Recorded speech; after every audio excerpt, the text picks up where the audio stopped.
नमस्कार, जय हिंद। स्वागत है आपका ऑन यूपीएससी पर। इस क्लास में हम बात करने जा रहे हैं अखिल भारतीय प्रतिनिधि सभा पर। आप सोच रहे होंगे क्या है, कैसे है, क्यों बताया जा रहा है, सब कुछ बताऊंगा। इसका संबंध किससे है, उस संगठन के बारे में पहले जानना जरूरी है। इसका संबंध है राष्ट्रीय स्वयंसेवक संघ से। नाम तो सुना ही होगा, बहुत चर्चा में रहता है। राष्ट्रीय स्वयंसेवक संघ के पक्ष में भारत में जितने लोग हैं, उससे ज्यादा कहीं विपक्ष में भी आपको लोग दिखेंगे। दोनों के अपने अलग अलग तर्क हैं, अपनी अलग अलग मान्यताएं हैं, लेकिन दोनों को एक बात जरूर मानना होगा कि ये जो संगठन है ये अपने आप में अद्भुत है। दुनिया का ये एकमात्र संगठन है जो किसी गवर्नमेंट के द्वारा ना चलते हुए भी बहुत ही ऑर्गेनाइज तरीके से काम करता है। आप बहुत सारे मोटिवेशनल स्पीकर को देखते होंगे, वो आपको हैबिट के बारे में बहुत बताते हैं कि आपकी हैबिट अगर सही हो गई then you can do it. आप कुछ भी कर सकते हैं, आप ये कर जाएंगे, आप वो कर जाएंगे।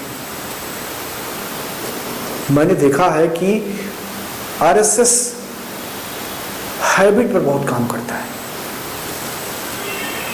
अगर आपके आसपास कहीं पर संघ की शाखा लगती है, आप जाएं या ना जाएं, आपका विचारधारा जो भी कहता है, जैसे भी है, जो भी आप सोचते हैं, लेकिन उसे देखिए एक बार।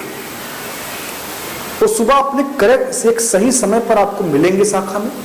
उनकी जो भी प्रार्थना है, जो उनका योग है, जो उनका खेल कूद है और जो सिखाते हैं, तो अपने आप में इंसान को बहुत आगे तक ले जाती है।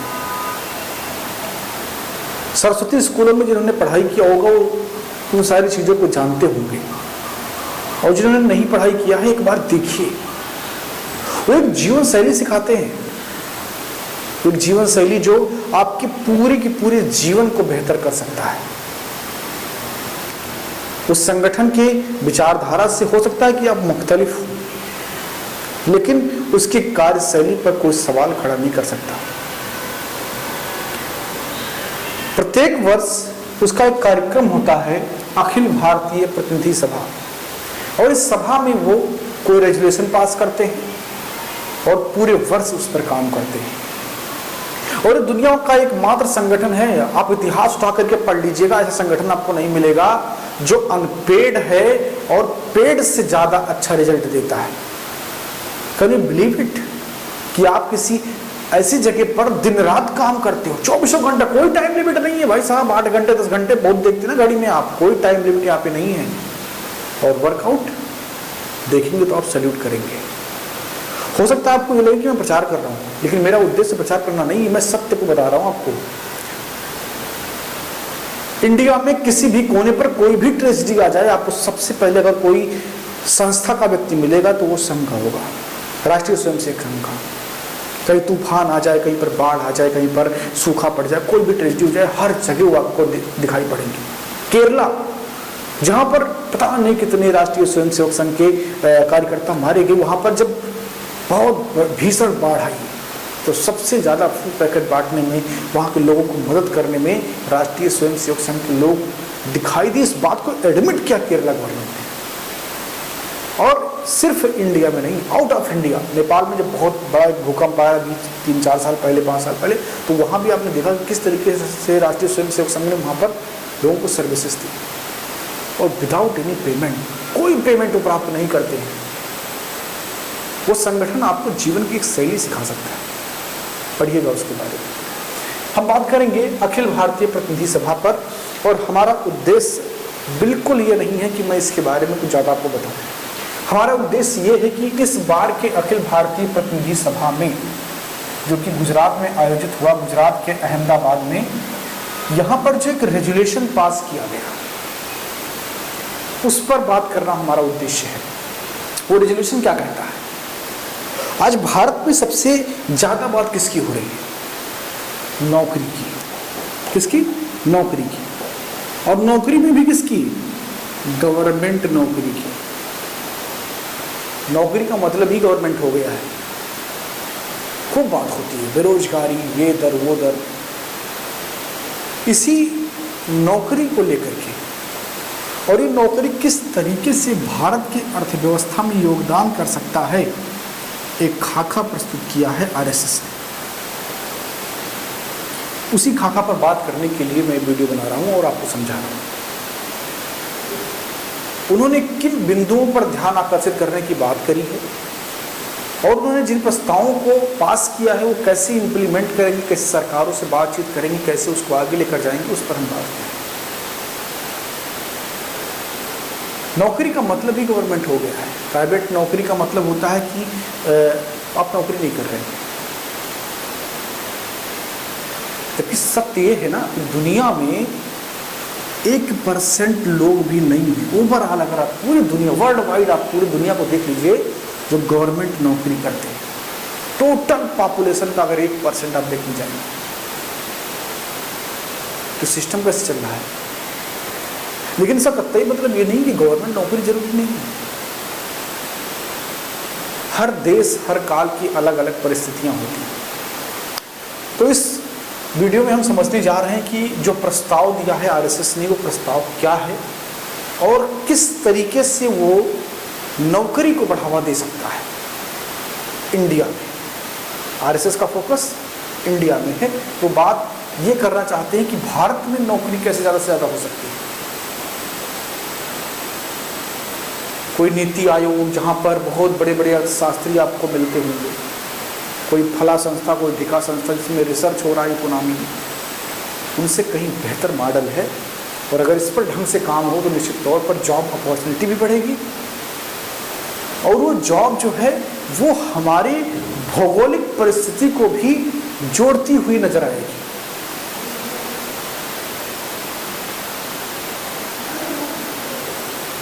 नौकरी वो सही है जो आपके कल्चर से आपको अलग ना करे। जैसे अगर आपको कोई 1 लाख रुपए पर मंथ सैलरी दे सऊदी अरब में, तो आप किसी मंदिर के पास रहेंगे। आप अपने व्यक्तिगत तौर पर आपने कभी मांस मच्छी ना खाया हो और आप सऊदी अरब में आपको 1 लाख रुपए मिल रहा हो, वो 1 लाख आपके लिए किसी काम का नहीं।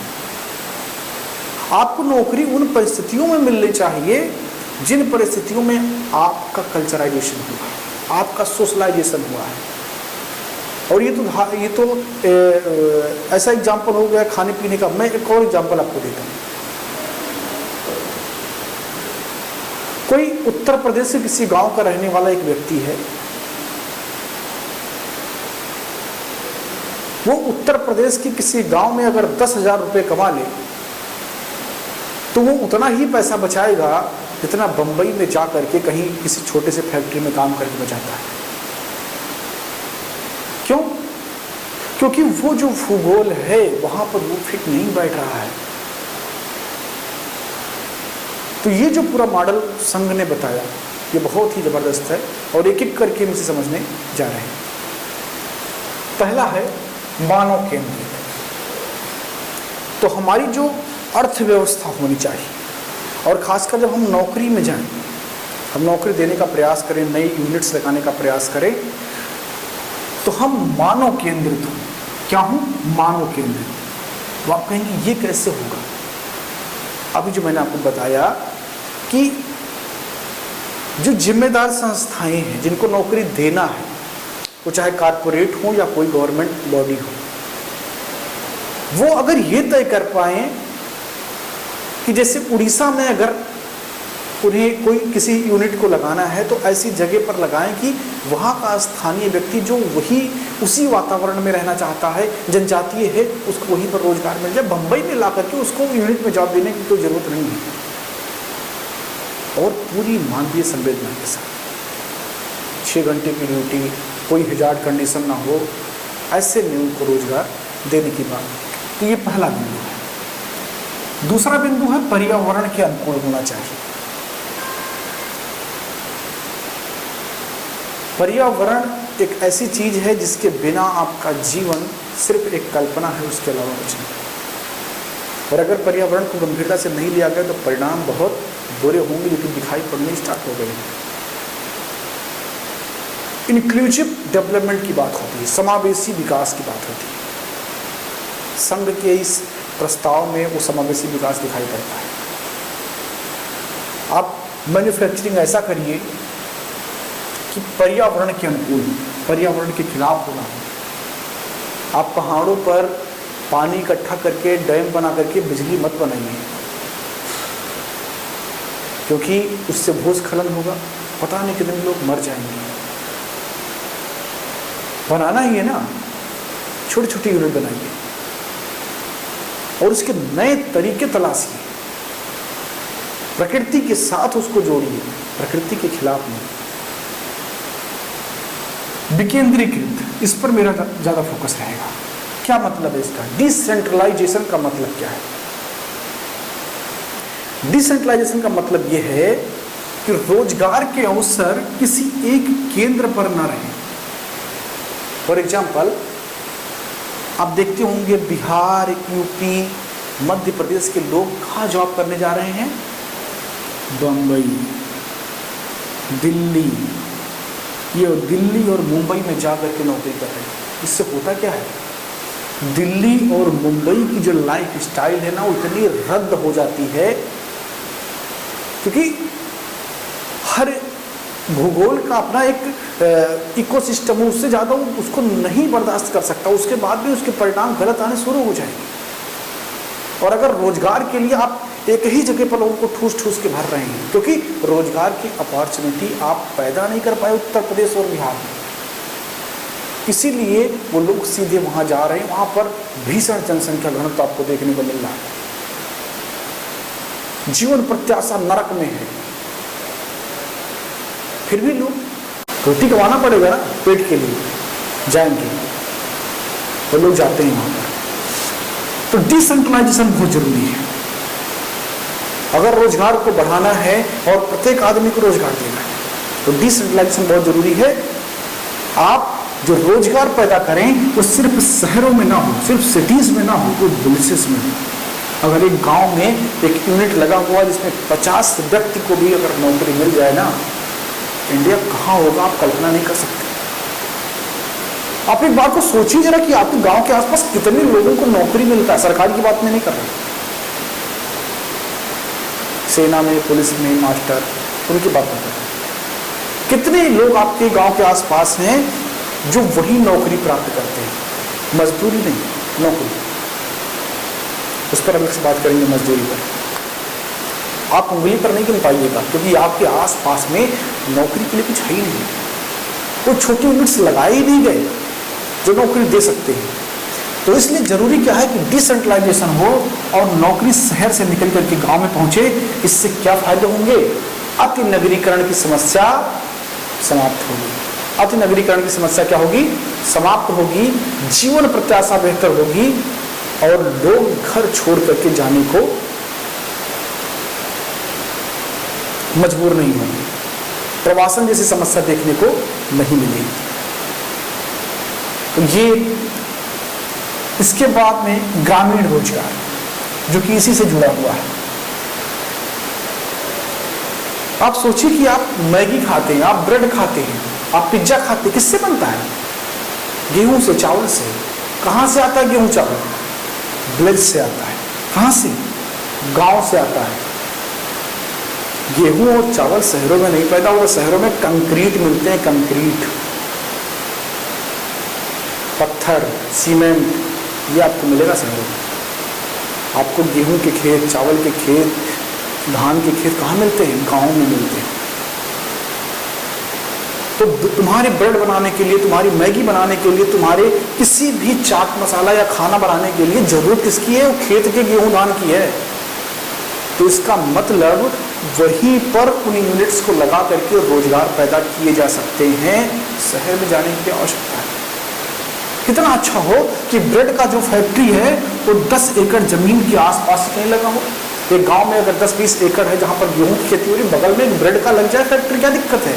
100 लोगों को रोजगार, किसान को फायदा, सीधे जाकर के बेच दे, वहां से ब्रेड बन जाए, वही ब्रेड का जो है कंज्यूम कर लीजिए आप। इसलिए मैं कह रहा हूं कि संघ का ये प्रस्ताव जो है ना, ये बहुत बेहतर है। और सिर्फ ये जो प्रस्ताव है, इस पर गवर्नमेंट को नहीं, आप सिर्फ गवर्नमेंट से उम्मीद नहीं कर सकते कि वही करेंगे। नए एंटरप्रेन्योर आपको लाने पड़ेंगे। नए लोग रोजगार में आए। संघ ने ये जो अपनी प्रतिनिधि सभा इसमें एक बात बोली कि नए लोगों को आना पड़ेगा इसमें, और रोजगार सिर्फ सरकारी नहीं होता, और सिर्फ रोजगार सोखने की जरूरत नहीं है, रोजगार देने की जरूरत है। आप सिर्फ नौकरी मांगने वाला मत बनिए, नौकरी देने वाला बनिए, तब जाकर के बेरोजगारी समाप्त होगी। इंडिया में पॉपुलेशन बहुत ज़्यादा है, संभावनाएं बहुत ज़्यादा है। डेमोग्राफी डिविडेंड जो एक टर्मोलॉजी है, उसका फायदा तभी लिया जा सकता है जब बहुत बड़े लेवल पर नौकरी देने वाले पैदा, एंटरप्रेन्योर पैदा, और गांव में जाकर के यूनिट्स लगे, उसकी बात यहाँ पर संघ कर रहा है।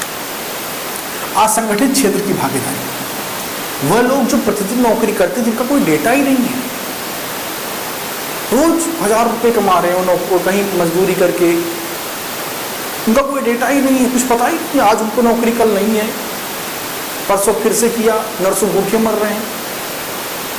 उनको संगठित करने की जरूरत है और उनकी भागीदारी को बढ़ाने की आवश्यकता है।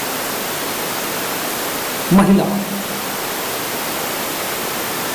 टोटल पॉपुलेशन का करीब 40 से 45% हमने अपने घरों में बैठा के रखा हुआ है।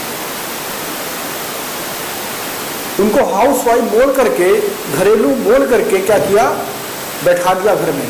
नहीं, तुम बाजार कहाँ जाओगे काम करने के लिए? नहीं, तुम तो वही बस झाड़ू लगाओ, सब्जी काटो, सब्जी बनाओ, ये फ्लेवर वो फ्लेवर चाहिए, ये बनाए वो बनाए। आपने आधी जनसंख्या को काम से ही बाहर कर दिया है। यदि आपको रियल डेवलपमेंट चाहिए तो आपको महिलाओं की भागीदारी को बढ़ाना होगा, क्योंकि ये बहुत बड़ा एक पॉपुलेशन है जिसमें बहुत ज़्यादा पोटेंशियल है, बहुत ज़्यादा पोटेंशियल है। अगर इनको मुख्यधारा से जोड़ दिया गया तो फिर देश की अर्थव्यवस्था सातवें आसमान पर। आप कल्पना करिए कि गांव में आपने देखा, मैं गांव में रहता हूँ, मुझे पता है, और शायद आप में से बहुत सारे लोग गांव से बिलोंग करते होंगे। आपके गांव में कितनी ऐसी महिलाएं हैं, मजदूरी की बात फिर नहीं कर रहा हूँ, कुछ ऐसी होंगी जो आर्थिक का अभाव में, पैसे के अभाव में मजदूरी करती हैं। मैं उन्हें गलत नहीं मानता, मैं सम्मान करता हूँ उनके काम में।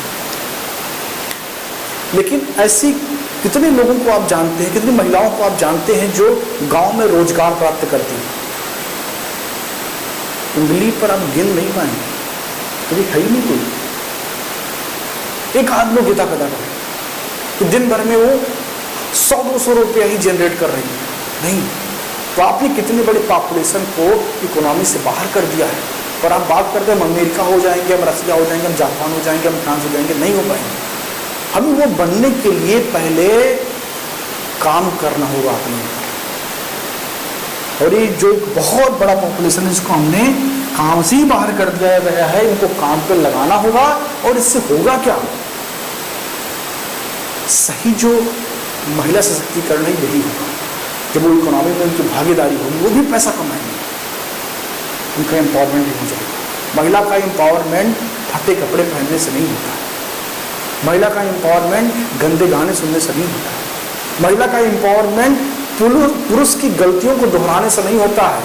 आपको कई नारीवादी लोग ये बात कहते हुए मिल जाएंगे कि लड़की सिगरेट पी रही, क्या दिक्कत है, लड़की शराब पी रही है, लड़की रात में 12 बजे घूम रही, अरे कोई दिक्कत नहीं है। क्या पुरुषों की गलतियों को अपना लेना ही नारीवाद है? और अगर ये है तो लानत है इस पर। असली नारीवाद है सशक्तिकरण, आर्थिक सशक्तिकरण, राजनीतिक सशक्तिकरण, सामाजिक सशक्तिकरण।